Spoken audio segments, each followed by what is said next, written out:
Hello dear students, welcome to youth career hub. আজকের এই ভিডিওর মধ্যে আমি তোমাদেরকে WBJECA 2024 এর অনলাইন অ্যাপ্লিকেশন ফর্মের A to Z tutorial video provide করতে চলেছি।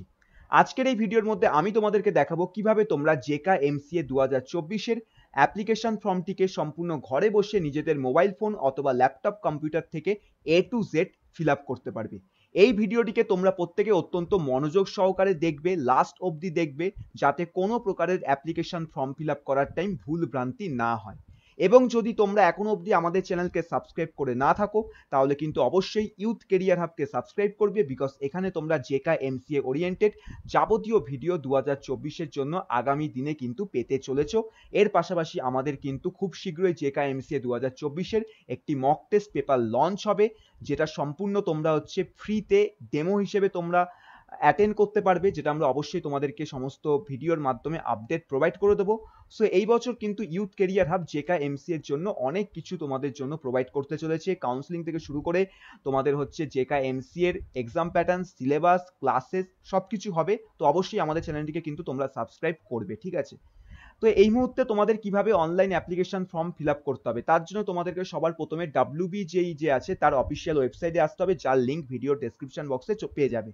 লিঙ্কে ক্লিক করলে দেখো তোমরা সামনে এরকম ধরনের একটা ওয়েব পেজ দেখতে পাচ্ছ, যেটা জেকা MCA 2024-এর অফিসিয়াল ওয়েব পেজ, ঠিক আছে? যেখানে তোমরা যদি আসো, সবার প্রথমে দেখো এই যে সেকেন্ড অপশনটা দেখতে পাচ্ছ, টাইম টেবিল অফ জেকা 2024। এর মধ্যে যদি ক্লিক করো তাহলে দেখো বলা হয়েছে online application form fill up তোমাদের স্টার্ট হয়ে গেছে, যেটা 2 তারিখ থেকে তোমাদের এপ্রিলের, এবং তোমাদের লাস্ট ডেট এপ্রিলের 30 তারিখ অবধি। তাই আরো একবার মনে করে দিতে চাই, লাস্ট ডেট কিন্তু অ্যাপ্লিকেশন ফর্ম ফিল আপ করার এপ্রিলের 30 তারিখ অবধি আছে, এবং এক্সাম আমাদের টেন্টেটিভ ডেট 14/7/2024 আমাদের এক্সামের ডেট, ঠিক আছে? এবার তাহলে কিভাবে আমরা এক্সামের ফর্মটা ফিল আপ করতে পারবো? এই ভিডিওর মধ্যে আমি কোনো এলিজিবিলিটি ক্রাইটেরিয়া, সিলেবাস, ঠিক আছে, তারপর তোমাদের আরো যাবতীয় যা ডিটেলস আছে সেগুলো বলছি না। এখানে আমি just application form fill up করাটা দেখাচ্ছি, যাতে তোমরা সম্পূর্ণ সঠিকভাবে অ্যাপ্লিকেশন ফর্মটা ফিল আপ করতে পারো, কোনো প্রকারের যেন তোমাদের অ্যাপ্লিকেশন ফর্মটা রিজেক্ট যেন না হয়ে যায়, ঠিক আছে? তো দেখো তোমরা ওয়েবসাইটে আসার পর এখানে উপরেও একটা বাটন দেখতে পাচ্ছ, online application form submission for JECA 2024। Same button তোমরা নিচেও দেখতে পাচ্ছ, যে কোনো একটাই ক্লিক করতে পারো। তবে এইটা তারাই করবে যারা একদম ফ্রেশ ক্যান্ডিডেট, অর্থাৎ 2024-এ প্রথমবার জেকা MCA এর জন্য অ্যাডমিশন হচ্ছে। আজ যদি তুমি এমন কোনো ক্যান্ডিডেট হয়ে থাকো যে 2023-এ তোমার জেকা MCA তে রেজিস্ট্রেশন করেছিলে, কিন্তু সেই বছর র্যাঙ্ক বাজে হয়েছে, তাই কোনো কলেজে অ্যাডমিশন পাওনি, 2024-এ এক বছর ড্রপ দিয়ে আবার এক্সাম দিতে চাও, সেক্ষেত্রে কিন্তু তুমি ফ্রেশ অ্যাপ্লিকেশন করবে না। সেক্ষেত্রে তোমাকে এই যে রাইট সাইডে যে অপশনটা দেখতে পাচ্ছ, 2023 রেজিস্টার ক্যান্ডিডেট, যাদেরকে সাইন ইন করতে বলা হচ্ছে, এই অপশনে ক্লিক করে তুমি তোমার রেজিস্ট্রেশন নাম্বার এবং পাসওয়ার্ড দিয়ে সাইন ইন করবে, এবং তারপর ফার্দার যে প্রসেসটা আছে সেই প্রসেসটাকে তুমি কন্টিনিউ করবে। সিমিলার ভাবে তুমি যদি 2022 সালে জেকা দিয়ে থাকো, কিন্তু 2023-এও যদি না পাও, 2024-এও যদি আবার বসতে চাও, তাহলে তোমার জন্য 2022-এর যে এই অপশনটা আছে এইটা। আজ যদি তুমি এমন কোনো স্টুডেন্ট হও যে একদম ফ্রেশ অ্যাপ্লিকেশন করছো, অর্থাৎ এই বছরই প্রথমবার জেকা MCA দিচ্ছ, তাহলে এই যে অপশনটা দেখতে পাচ্ছ, online application form submission for JECA 2024, এর মধ্যে ক্লিক করো। যেই দেখো ক্লিক করবে, তুমি দেখো এখানে আমাদের রেজিস্ট্রেশন পোর্টালের মধ্যে চলে আসলে, যেখানে তোমাকে এবার স্টেপ বাই স্টেপ রেজিস্ট্রেশন করতে হবে। যেখানেও তোমার কাছে এগেন আমাদের দেখো এই যে জিনিসটা দেখতে পাচ্ছ, এটা তোমার জন্য একদমই নয়, বিকজ এটা তোমার প্রিভিয়াস ক্যান্ডিডেটদের জন্য, যারা 2023 বা 22-এ এক্সাম দিয়েছিল, চান্স পায়নি, 24-এ আবার এক্সাম দিচ্ছে, তাদের জন্য। তুমি যদি ফ্রেশ ক্যান্ডিডেট হয়ে থাকো, আশা করি ফ্রেশ ক্যান্ডিডেটরাই ভিডিওটা দেখছে, তাহলে এই যে অপশনটা দেখতে পাচ্ছ, নিউ ক্যান্ডিডেট রেজিস্ট্রেশন, এর মধ্যে ক্লিক করবে। যেই এর মধ্যে ক্লিক করবে, তারপর দেখো তোমার কাছে এরকম একটা আমাদের ওয়েব পেজ ওপেন হলো, যেখান থেকে কিছু ইনস্ট্রাকশন দেওয়া আছে অ্যান্ড টার্মস অ্যান্ড কন্ডিশন দেওয়া আছে, যেগুলো ভালো করে পড়বে। যেমন দেখো এখানে বলেছে যারা SC, ঠিক আছে, ST, OBC A, OBC B আর EWS ক্যান্ডিডেট যারা আছে, ঠিক আছে, তাদের জন্য তোমাদের এখানে এক্সামিনেশনের যে অ্যাপ্লিকেশন ফর্মটি আছে, যেটা আমরা ফিল আপ করবো, সেটা ফিল আপ করার পর 400 টাকা পেমেন্ট করতে হবে, ঠিক আছে, অ্যাপ্লিকেশন ফিস। আর বাদ বাকি ক্যান্ডিডেট যারা আছে তাদের জন্য 500 টাকা। আর এটা তোমাদের নন রিফান্ডেবল, অর্থাৎ যে এই কারণেই বললাম, অ্যাপ্লিকেশন ফর্মে যদি কোনো ভুল হয় সেকেন্ড টাইম কিন্তু তুমি অ্যাপ্লিকেশন করতে পারবে না এবং তোমার টাকাটাও কিন্তু রিফান্ড পাবে না। সো দ্যাটস ওয়াই মনোযোগ সহকারে ভিডিওটা দেখবে এবং স্টেপ বাই স্টেপ অ্যাপ্লিকেশন ফর্মটিকে কিন্তু ফিল আপ করবে, ঠিক আছে? তো নিচের দিকে স্ক্রল করো, তুমি চাইলে বাদবাকি এখানে পড়তে পারো, বাট আমি এখানে আর পড়বো না। সো নিচের দিকে স্ক্রল করে সিম্পল আই অ্যাগ্রি যে বাটনটা আছে এর মধ্যে ক্লিক করো। করার যেই করবে দেখো অটোমেটিক তুমি এখানে রেজিস্ট্রেশন পেজে চলে আসবে, যেখানে তোমাকে তোমার ডিটেলস দিতে হচ্ছে। ডিটেলস কিরকম? যেমন সবার প্রথম তোমাকে ক্যান্ডিডেট নেম দিতে হবে, সমস্ত কিছু কিন্তু ব্লক লেটারে লিখবে। ফর এক্সাম্পল আমার নাম হচ্ছে ইন্দ্রনীল চক্রবর্তী, তো আমি দেখো এখানে সবকিছু বড় হাতে লিখছি। এইভাবে ছোট হাতে কিন্তু লিখবে না, ছোট হাতে লিখলেও কোনো প্রবলেম নেই, বাট লেখাটা উচিত না, সবকিছু কিন্তু ব্লক লেটারে লেখাটা সব থেকে বেটার। তো এখানে তুমি তোমার নিজের নাম দেবে, এখানে তুমি তোমার বাবার নামটা লিখবে, দেন 3 নম্বর অপশনে তুমি তোমার মায়ের নামটা লিখবে, ঠিক আছে? এরপর যদি বলি তাহলে এখান থেকে তোমাকে তোমার ডেট অফ বার্থটা সিলেক্ট করতে হচ্ছে, দেন তুমি এখান থেকে তোমার জেন্ডার সিলেক্ট করবে, দেন আইডেন্টিফিকেশন টাইপ অর্থাৎ তুমি কিভাবে তোমার আইডি ভেরিফাই করবে, ভোটার কার্ড আছে, পাসপোর্ট আছে, রেশন কার্ড আছে, ক্লাস 10 এর অ্যাডমিট কার্ড আছে, অথবা যে কোনো আদার ভ্যালিড গভর্নমেন্ট আইডেন্টিটি প্রুফ যাতে ফটোগ্রাফ আছে। তো সব থেকে বেস্ট হচ্ছে ভোটার কার্ড অথবা তোমার এখানে ক্লাস 10 এর অ্যাডমিট কার্ড। 10 এর অ্যাডমিট কার্ডটা হচ্ছে সব থেকে বেস্ট তোমার, ঠিক আছে? অ্যান্ড দেন তোমার আইডেন্টিটি নাম্বার। ফর এক্সাম্পল ধরো তুমি যদি ক্লাস 10 এর অ্যাডমিট কার্ড আইডেন্টিফিকেশন টাইপ হিসেবে সিলেক্ট করো, তাহলে এখানে তোমাকে হচ্ছে দেখো বলা হচ্ছে ক্লাস 10 এর অ্যাডমিট কার্ডের যে রোল নাম্বার আছে সেই রোল নাম্বারটা হচ্ছে এখানে তোমাকে লিখতে হবে। আবার তুমি যদি ভোটার কার্ড সিলেক্ট করো তাহলে ভোটার আইডি নাম্বারটা লিখতে হবে। সো এইভাবে এই জিনিসটাকে কিন্তু তোমাকে করতে হচ্ছে। এরপর যেই নিচের দিকে আসছো, এবার দেখো কন্ট্যাক্ট ডিটেলস দিতে বলা হয়েছে। সবার প্রথম এটা তো আমাদের 91ই থাকবে, দেন এখানে তুমি তোমার মোবাইল নাম্বার দেবে, আর মোবাইল নাম্বার কিন্তু তোমার যেন ভ্যালিড হয়, বিকজ এখানে কিন্তু রেজিস্ট্রেশন করার পর ওটিপি আসবে।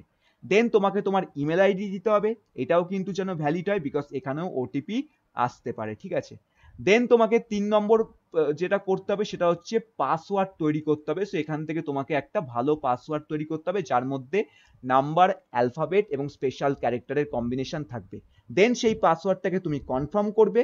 অ্যান্ড ফাইনালি লাস্ট স্টেপ হচ্ছে তোমার এই যে পিনটা তুমি দেখতে পাচ্ছ, যেটা তোমার ক্ষেত্রে অবভিয়াসলি আলাদা হবে, সেই সিকিউরিটি পিনটাকে তোমাকে এখানে লিখতে হবে অ্যান্ড সাবমিট বাটনের মধ্যে তোমাকে ক্লিক করে তোমার হচ্ছে রেজিস্ট্রেশনটা সবার প্রথম কমপ্লিট করতে হবে। তাহলে এইটা ছিল আমাদের প্রথম স্টেপ জেকেএমসি এর অ্যাপ্লিকেশন ফর্ম ফিল আপ করার, যে কিভাবে রেজিস্ট্রেশন ফর্মটিকে আমরা হচ্ছে ভালোভাবে ফিল আউট করতে পারবো।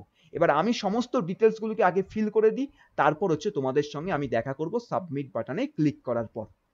যেই দেখো আমি এখানে সাবমিট করলাম, এখন আমাকে হচ্ছে রিভিউ পেজের মধ্যে নিয়ে আসা হয়েছে রেজিস্ট্রেশন ফর্মের, যেখানে বলছে যদি আমি কোনো এডিট করতে চাই এডিট বাটনে ক্লিক করে এডিট করতে পারবো, ফাইনাল সাবমিট করতে চাইলে ফাইনাল সাবমিট বাটনে ক্লিক করব। তো আমি নিচের দিকে স্ক্রল করব, যেই করলাম দেখো এখানে দুটো বাটন, এডিট অথবা সাবমিট। যদি কোনো কিছু চেঞ্জ করতে চাও একবার ভালো করে দেখে নেবে, দেন এডিট বাটনে ক্লিক করে তুমি আবারও এডিট করতে পারবে। বাট আমার সবকিছু ঠিক আছে, তাই জন্য আমি গ্রিন কালারের যে বাটনটা দেখতে পাচ্ছ সাবমিট অ্যান্ড নেক্সট, এর মধ্যে তোমার ক্লিক করব। যেই দেখো সাবমিট অ্যান্ড নেক্সট বাটনে ক্লিক করলাম, আমাকে হচ্ছে আরো একটা তোমাদের এখানে পপ আপ হচ্ছে শো করা হচ্ছে, যেখানে আমাকে বলা হয়েছে যে আমার মোবাইলের মধ্যে একটা ওটিপি গেছে, সেই ওটিপিটাকে এখানে দিতে বলা হচ্ছে, যেটা হচ্ছে ওয়ান টাইম পাসওয়ার্ড, ঠিক আছে? ওটিপি এর সাথে আমাদের ইমেলের মধ্যেও ওটিপি গেছে। তো আমি এখানে আমার মোবাইল ফোনের মেসেজ এবং আমাদের ইমেলটাকে চেক করে যে ওটিপিটা এসেছে সেই ওটিপিটাকে আমি হচ্ছে এখানে তোমাদের ইউজ করে সবকিছু হয়ে যাওয়ার পর ভেরিফাই অ্যান্ড ফাইনাল সাবমিট বাটনে ক্লিক করবে। যেই দেখো করলাম, আমার কাছে এখানে তোমার এই যে উইন্ডোটা আছে এই উইন্ডোটা ওপেন হচ্ছে, যেখানে তোমার ক্যান্ডিডেট নেম এবং তার সাথে তোমার হচ্ছে অ্যাপ্লিকেশন নাম্বার যেটা ডিসপ্লে হচ্ছে। এবার দেখো এখানে আমাদের কতগুলো স্টেপ আছে, সেই স্টেপ এবং স্ট্যাটাস তোমার এখানে ডিসপ্লে হচ্ছে, যেখানে রেজিস্ট্রেশন ফর্ম কমপ্লিটেড, অর্থাৎ জেকেএমসিএ 2024-এর জন্য আমরা সাকসেসফুল ভাবে কিন্তু রেজিস্ট্রেশন ফর্ম ফিল আপ করে নিয়েছি। রেজিস্ট্রেশন যেই আমাদের হয়ে যাবে, এবার নেক্সট কাজ হচ্ছে আমাদের অ্যাপ্লিকেশন ফর্মটিকে ফিল আপ করতে হবে, যেটা ইনকমপ্লিট বলছে। তো তার জন্য নিচের দিকে আসবো, যেখানে অ্যাপ্লিকেশন নাম্বার আছে, এই অ্যাপ্লিকেশন নাম্বার থেকে অবশ্যই তুমি কপি করে রাখবে। অ্যান্ড দেন দেখো এখানে একটা বাটন পাচ্ছ ফিল অ্যাপ্লিকেশন ফর্ম, এই বাটনটার মধ্যে ক্লিক করো। যেই দেখো করবে, দেখো তোমার কাছে এবার অ্যাপ্লিকেশন ফর্ম ফিল আপ করার জন্য একখানা আমাদের ফর্ম ওপেন হয়েছে, যেখানে অলরেডি তোমার নাম, তোমার ফাদার্সের নেম, গার্জিয়ানের নেম, মায়ের নাম, ডেট অফ বার্থ, অনেক জিনিসই তোমার দেখো সিলেক্ট করা আছে, শুধু কয়েকটা জিনিস এখান থেকে তোমাকে সিলেক্টেড করতে হচ্ছে। For example state of domicile, যে তুমি কোন স্টেটের বাসিন্দা। তুমি যদি ওয়েস্ট বেঙ্গলের বাসিন্দা হয়ে থাকো, ওয়েস্ট বেঙ্গলের ডোমিসাইল হয়ে থাকো, তাহলে ওয়েস্ট বেঙ্গল, বিকজ ওয়েস্ট বেঙ্গলের যারা স্থায়ী বাসিন্দা আছে তাদের জন্য কিন্তু অ্যাডভান্টেজ আছে, যেটা আমি অন্য একটা ভিডিওতে বলবো। তুমি যদি বাইরের কোনো রাজ্য থেকে ভিডিওটা দেখছো তাহলে আদার্স। তো আমরা এখানে ওয়েস্ট বেঙ্গলের বাসিন্দা, তো ওয়েস্ট বেঙ্গল সিলেক্ট করলাম। করার পর তোমাকে দেখো কি বলছে, রিলিজিয়ান, তো রিলিজিয়ান তুমি এখান থেকে সিলেক্ট করবে। তোমার ক্যাটাগরি বলছে কোন ক্যাটাগরি থেকে বিলং করো, এখানে জেনারেল আছে, জেনারেল ইডাব্লিউএস আছে। ইডাব্লিউএস এর একটা অ্যাডভান্টেজ আছে, যদি জানতে চাও ভিডিওর কমেন্ট সেকশনে কমেন্ট করো, অবশ্যই জানিয়ে দেবো। তো আমি এখানে জেনারেল সিলেক্ট করলাম। দেন বলছে পার্সন উইথ ডিসেবিলিটি, মানে শারীরিক প্রতিবন্ধ, যদি ইয়েস হয়ে থাকো ইয়েস, না হলে নো। যেমন আমার কোনো শারীরিক প্রতিবন্ধকতা নেই, তো নো। কোয়ালিফাইং এক্সামিনেশন, ঠিক আছে, কোয়ালিফাইং এক্সামিনেশন, কোয়ালিফাইং এক্সামিনেশন মানে কোন ডিগ্রি তুমি কোয়ালিফাই করেছো, সেটা হচ্ছে তোমাকে এখান থেকে হচ্ছে আমাদের বলা হচ্ছে। তো অনেক বিসিএ স্টুডেন্টরা আছে যারা হচ্ছে তোমাদের ধরে রাখো তোমার এমসিএ করে, তো আমি এখানে বিসিএ সিলেক্ট করলাম, বিকজ এই ফর্মটা জাস্ট আমি ডেমো পারপাসে করছি, এটা আমার জন্য নয়, ঠিক আছে। তো আমি এখানে বিসিএ রাখলাম, ঠিক আছে। And then save next. And দেখো আরেকটা পপ আপ আসছে, do you wish to save, আমি বললাম ইয়েস, আমি সেভ করতে চাই। তো দেখো পরের অপশন নিয়ে যাচ্ছে, যেখানে বলছে এবার বিসিএ ডিটেলস। তার মানে তুমি গ্র্যাজুয়েশনটা কোন ডিগ্রিতে করেছো, বিসিএ, বিএসসি না বিটেক, সেটা কিন্তু সিলেক্ট করার পর তোমার কাছে এই জিনিসটা আসবে। যেমন ধরো আমি যদি আবার প্রিভিয়াসে যাই এখানে, ঠিক আছে, অ্যান্ড প্রিভিয়াসে যাওয়ার পর এই যে ভিউ অর এডিট অ্যাপ্লিকেশন ফর্মে যদি আসি, দেখো এখান থেকে আমি ডিগ্রি চেঞ্জ করলে আমার কাছে সেই ডিগ্রিটার ইনফরমেশন দিবে। তো আমি বিসিএ করলাম, সেভ আর নেক্সট করলাম। দেখো এখানে এবার বিসিএ ডিগ্রির কিছু ইনফরমেশন আমাকে দিতে বলছে। সবার প্রথম পাসিং স্ট্যাটাস, তো এখানে দুটো আছে, পাস এবং অ্যাপিয়ার। পাস মানে কি, যারা অলরেডি বিসিএ বা যে কোনো ডিগ্রি গ্র্যাজুয়েট হয়ে গেছো, তোমরা যদি গ্র্যাজুয়েট হয়ে থাকো তাহলে পাস হচ্ছে সিলেক্ট করবে। বাট যদি তুমি অ্যাপিয়ারিং হয়ে থাকো, ফর এক্সাম্পল ধরো যখন জেকেএমসি এক্সামটা হবে তখন তুমি সবেমাত্র তোমার সেমিস্টার 6 এর পরীক্ষাটা দিয়েছো, অথবা সেমিস্টার 6 এর পরীক্ষাটা দেবে, সেক্ষেত্রে তুমি হচ্ছে অ্যাপিয়ারিং সিলেক্ট করবে, ঠিক আছে। দেন তোমার পাসিং অর অ্যাপিয়ারিং ইয়ার, তো অ্যাপিয়ারিং হলে 2024, আর পাসিং হলে তোমার কাছে দেখো এখানে আরো ইয়ার শো হচ্ছে, বাট আমি এখানে অ্যাপিয়ারিং রাখলাম অ্যান্ড 2024 সিলেক্ট করলাম। এখান থেকে তোমাকে তোমার ইনস্টিটিউটের নেম অ্যান্ড অ্যাড্রেস দিতে হবে, আর এখানে তোমার ইনস্টিটিউটের পিনকোডটা দিতে হবে। তো তুমি তোমার এখানে কলেজের পুরো নামটাকে লিখবে এবং তার অ্যাড্রেসটা লিখবে, আর পিনকোডটা লেখার পর সেভ অ্যান্ড নেক্সটে যাবে। তো আমি চলো এখানে কলেজের নাম এবং অ্যাড্রেস দিই, এবং তার পাশাপাশি পিনকোডটা হচ্ছে এখানে আমি প্রোভাইড করি। এবার আমাদের এই অ্যাপ্লিকেশন ফর্ম ফিল আপের one of the very important step, যেখানে তোমাকে তোমার এক্সামিনেশন সেন্টার হচ্ছে সিলেক্ট করতে বলা হচ্ছে। আমাদের কিন্তু জেকেএমসিএ এক্সাম অফলাইন হয়ে থাকে, সেন্টারে গিয়ে এক্সাম দিতে হয়, তাই তুমি তোমার নিয়ারেস্ট সেন্টারটা কিন্তু সিলেক্ট করবে। এবার এখানে তোমার টোটাল 3খানা এক্সামিনেশন সেন্টার কিন্তু সিলেক্ট করার অপশন আছে। তবে এখানে মনে রাখবে 90% কেসেস কিন্তু তোমার প্রথম যে অপশনটা থাকে, যেটা তুমি সিলেক্ট করো, সেখানেই কিন্তু তোমার এক্সামিনেশন সেন্টার পড়ে থাকে। তাই প্রথম অপশনটা কিন্তু তুমি তোমার নিয়ারেস্ট করবে, তারপর বাদবাকিগুলো আরো যে কাছাকাছি জায়গা আছে সেগুলোকে করবে, ঠিক আছে। তো এখানে সবার প্রথম এক্সামিনেশন স্টেট, যেটা বাই ডিফল্ট ওয়েস্ট বেঙ্গলই আছে, তো যারা ওয়েস্ট বেঙ্গলের বাইরের স্টুডেন্ট আছো ওয়েস্ট বেঙ্গলে এসেই কিন্তু পরীক্ষা দিতে হবে। দেন এক্সামিনেশন সিটি, তো আমি তো কলকাতা, তো কলকাতা করলাম, কলকাতার অনেকগুলো আছে, তো আমি আমার প্রথম চয়েস হিসেবে তোমাদের হচ্ছে এখানে নর্থ কলকাতাকেই রাখলাম, যাতে এখানেই আমার এক্সামিনেশন সেন্টারটা যেন পড়ে থাকে, ঠিক আছে। দেন এক্সামিনেশন সিটি 2 হিসেবে আমি এগেন ওয়েস্ট বেঙ্গল, সিটি 3ও ওয়েস্ট বেঙ্গল।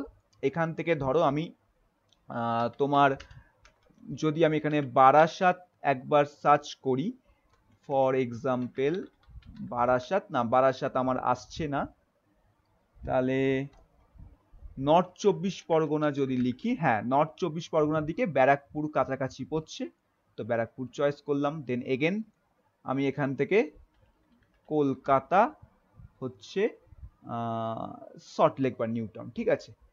তো আমি এখানে আমার পছন্দ মতো যেগুলো আমার মনে হচ্ছে আমার কাছাকাছি হবে আমি করলাম। তো তোমরাও এইভাবে যে এক্সামিনেশন সেন্টারগুলো তোমার কাছাকাছি হবে, যেটা যে লোকেশনটা তোমার সব থেকে কাছে, সেটাই কিন্তু সিলেক্ট করবে, সেটাই সবার প্রথমে রাখবে। And after that save and next বাটনে ক্লিক করবে। যেই সেভ আর নেক্সট বাটনে ক্লিক করছো, এবার তোমাকে বলা হচ্ছে ডকুমেন্টস আপলোড করতে। যেখানে সবার প্রথম তোমাকে তোমার ফটোগ্রাফ আপলোড করতে বলেছে, যার ফরম্যাট কিন্তু জেপিজে হতে হবে, মিনিমাম সাইজ 10, ম্যাক্সিমাম 200 অবধি, অ্যান্ড সিগনেচার আপলোড করতে বলা হয়েছে, যেটা হচ্ছে মিনিমাম 4, ম্যাক্সিমাম তোমার 30 MB অবধি। ঠিক আছে, তো চলো ডকুমেন্টসগুলো এখানে হচ্ছে আমরা আপলোড করি ফটাফট। যেই দেখবে ডকুমেন্টসগুলো তোমার আপলোড হয়ে যাবে, তুমি এরকম দেখতে পাচ্ছ, অ্যান্ড সাবমিট অ্যান্ড প্রিভিউ বাটনের মধ্যে ক্লিক করবে।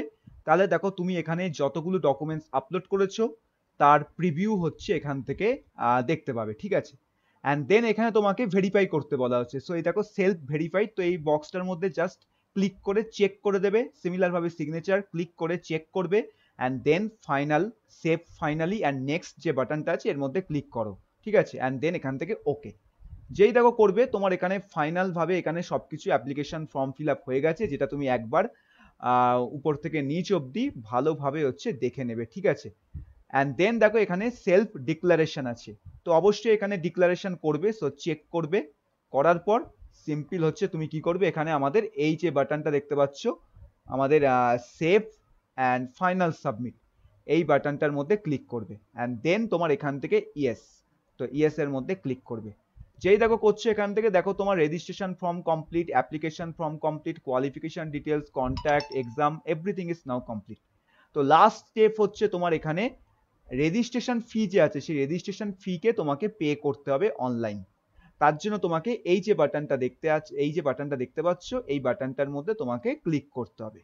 যেই করবে দেখো এখানে তুমি হচ্ছে এবার রেজিস্ট্রেশন ফিস হচ্ছে পেমেন্ট করতে পারবে, যেটা আগেই বলেছিলাম জেনারেলদের জন্য 500, জেনারেল বাদে বাদ বাকিদের জন্য 400 টাকা।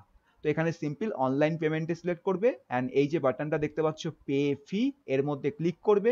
তাহলে দেখবে তুমি হচ্ছে অনলাইন পেমেন্ট দেওয়ার যে ওয়েবসাইট সেখানে চলে আসছো। ঠিক আছে, এখান থেকে তোমাকে হচ্ছে পেমেন্ট প্রোভাইডার হচ্ছে সিলেক্ট করতে বলা হচ্ছে, যে কোনো একটা করতে পারো। For example HDFC bank payment gateway করলাম। ঠিক আছে, অ্যান্ড দেন প্রসিড ফর পেমেন্টে করলাম। যেই প্রসিড ফর পেমেন্ট করলাম, দেখো এখান থেকে আমাদের পেমেন্ট গেটওয়ে চলে আসলো।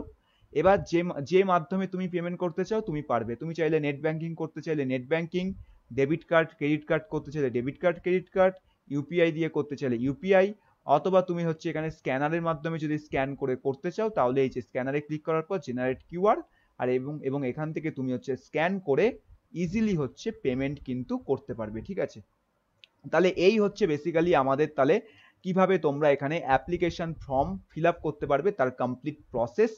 আমি এখানে পেমেন্ট দেখালাম না, বিকজ আমি এখানে অ্যাপ্লিকেশন জমা দিচ্ছি না, আমি এক্সাম বসছি না। ঠিক আছে, তোমাদের জাস্ট টিউটোরিয়ালের জন্য এটা দেখানো হলো। আশা করি তাহলে তোমরা আন্ডারস্ট্যান্ড করতে পারলে কিভাবে অ্যাপ্লিকেশন ফর্মটা ফিল আপ করতে পারবে। এবার এই ভিডিওটাকে শেয়ার করো নিজেদের সকল বন্ধুদের মধ্যে যারা জেকা এমসিএ 2024 দেবে, এবং যাবতীয় ডিটেলস যদি ভালোভাবে পেতে চাও জেকা এমসিএ এর জন্য, তাহলে কিন্তু অবশ্যই আমাদের চ্যানেলটিকে সাবস্ক্রাইব করে রাখো, পাশে থাকা বেল আইকনটিকে প্রেস করো। জেকা এমসিএ 2024 ওরিয়েন্টেড যাবতীয় ভিডিওস এই চ্যানেলের মধ্যে তোমরা কিন্তু টাইম টু টাইম পেয়ে যাবে। তোমাদের সঙ্গে দেখা হবে খুব শীঘ্রই নতুন ভিডিওতে।